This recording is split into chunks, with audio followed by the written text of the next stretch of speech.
Therefore, if there is any consolation in Christ, if any comfort of love, if any fellowship of the Spirit, if any affection and mercy, fulfill my joy by being like-minded, having the same love, being of one accord, of one mind.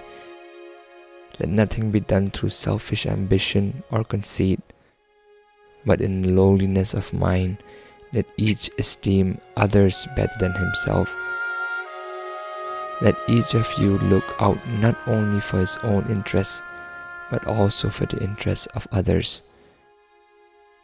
Let this mind be in you, which was also in Christ Jesus, who being in the form of God, did not consider it robbery to be equal with God, but made himself of no reputation, taking the form of a bondservant and coming in the likeness of men.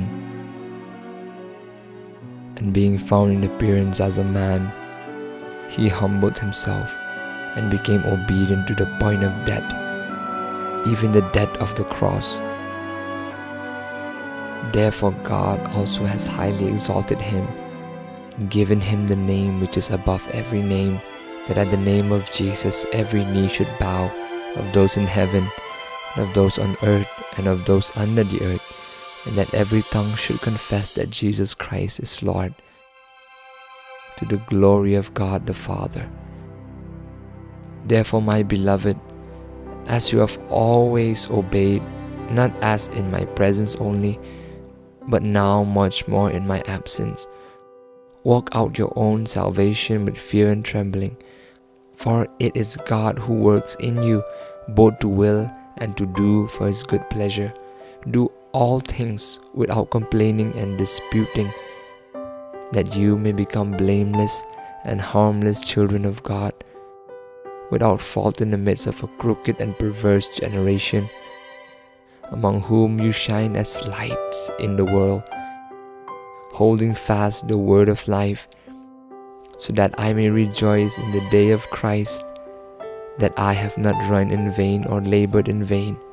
Yes, and if I am being poured out as a drink offering on the sacrifice and service of your faith, I am glad and rejoice with you all. For the same reason, you also be glad and rejoice with me. But I trust in the Lord Jesus to send Timothy to you shortly, that I also may be encouraged when I know your state. For I have no one like-minded who will sincerely care for your state. For all seek their own, not the things which are of Christ Jesus. But you know his proven character, that as a son with his father, he served with me in the gospel.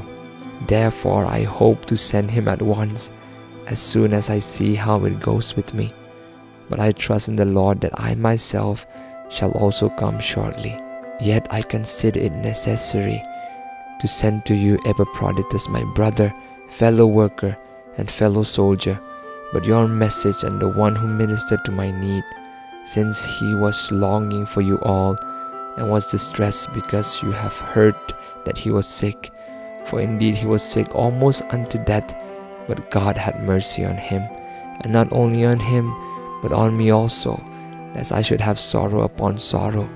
Therefore I send him the more eagerly, that when you see him again you may rejoice, and I may be less sorrowful.